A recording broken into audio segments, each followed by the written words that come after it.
Hello नमस्कार दोस्तों, जय हिंद। क्या हाल चाल है? सब बढ़िया है। चलिए, इस महासीरीज में आपका स्वागत है। लोधी वंश से पिछला जो हम दिल्ली सल्तनत का गुलाम वंश, खिलजी वंश, तुगलक वंश, सैयद वंश हम देख चुके हैं। और महमूद गौरी, मोहम्मद गजनबी, ये सब के बारे में हम सारा देख चुके हैं वीडियो, ठीक है ना। अब लोधी वंश लास्ट चलेगा और दिल्ली सल्तनत इसमें जितना है सारा खत्म हो जाएगा। तो चलिए, दिल्ली वंश। सबसे पहला शासक दिल्ली वंश का लोधी वंश का पहला शासक बहलोल लोधी, सिकंदर लोधी और इब्राहिम लोधी, ठीक है ना। लोधी वंश दिल्ली सल्तनत के अंतर्गत पहला अफगान वंश था। पहला अफगान वंश। देखिए, 5 शासक वंश इसमें आया, जिसमें 3 तुर्क था और 2 अफगान था, ठीक है ना। तो पहला अफगान वंश था, ठीक है ना, पहला अफगान वंश था। इस वंश का संस्थापक बहलोल लोधी। सुल्तान बनने से पहले बहलोल लोधी सरहिंद का सूबेदार था। इसने बहलोली नामक सिक्का चलवाया। अंतिम विजय अभियान ग्वालियर का पराक्रमण। इसकी मृत्यु जलाली के समीप हो गया, ठीक है। चलिए, सिकंदर लोधी का मूल नाम खिजाम खां था। यह हिंदू माता के कोख से जन्मा था। देखिए, सिकंदर लोधी हिंदू माता के कोख से जन्मा था और फिरोज शाह तुगलक वंश का वो भी हिंदू माता के कोख से जन्म लिया था। इस वंश का सिकंदर लोधी श्रेष्ठ सुल्तान था। श्रेष्ठ 1504 में आगरा नगर की स्थापना की और 1506 में अपनी राजधानी बनाई आगरा। इसने भूमि की पैमाने हेतु गज ये सिकंदरी नामक एक पैमाने की चलन शुरू किया, ठीक है ना।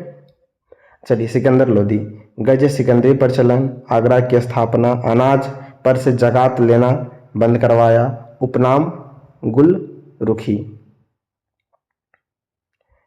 सिकंदर लोधी ने तिब्बती आयुर्वेदिक ग्रंथ का फारसी में अनुवाद किया एवं इसका नाम फरहंद ए सिकंदरी रखा।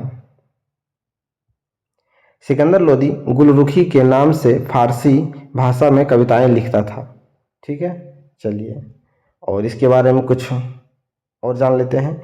इसने मुसलमानों द्वारा तजिया निकालने तथा मुस्लिम स्त्रियों द्वारा पीरों एवं संतों की मजार पर जाने को प्रतिबंधित कर दिया, मतलब ये भी मना कर दिया, ठीक है ना।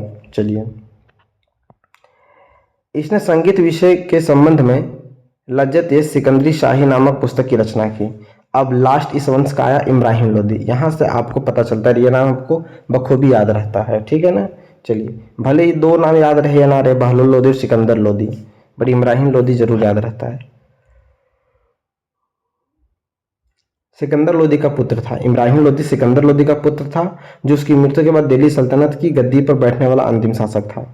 प्रमुख अफगान, ठीक है ना।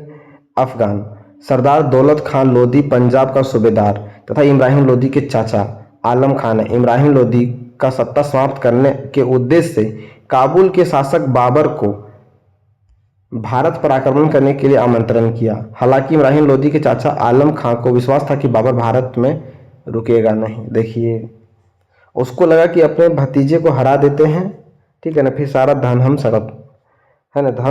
हम हड़प लेंगे। लेकिन क्या हो गया? ऐसा नहीं हुआ। इसकी मृत्यु 21 नवंबर 1517 ईस्वी को हुई, ठीक है। उसके बाद इब्राहिम लोधी शासक बना। इब्राहिम लोधी के असंतुष्ट सरदारों ने पंजाब का शासक दौलत खान लोधी और उसके चाचा आलम खां थे, ठीक है। असंतुष्ट सरदारों में पंजाब का शासक दौलत खान लोधी और उसके चाचा आलम खां थे। 21 अप्रैल 1526 को पानीपत के प्रथम युद्ध से बाबर से हार गया और फिर इसकी हत्या कर दी गई। देखिए, पानीपत का प्रथम युद्ध कब हुआ? 1526 में, और उसमें इब्राहिम लोधी का पतन हो गया और दिल्ली सल्तनत का भी अंत हो गया, ठीक है ना। और इसी युद्ध के परिणाम स्वरूप भारत में मुगल सत्ता की स्थापना हो गई। तो अभी तक हम जितना दिल्ली सल्तनत से रिलेटेड थ्योरी पढ़े हैं, अब हम उसका एमसीक्यू देखेंगे, ठीक है ना।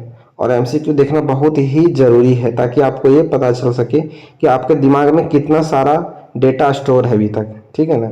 चलिए, और एमसीक्यू का सीरीज जो है तो नेक्स्ट वीडियो में आएगा, ठीक है। तब तक अपना ख्याल रखिए। जय हिंद, जय भारत।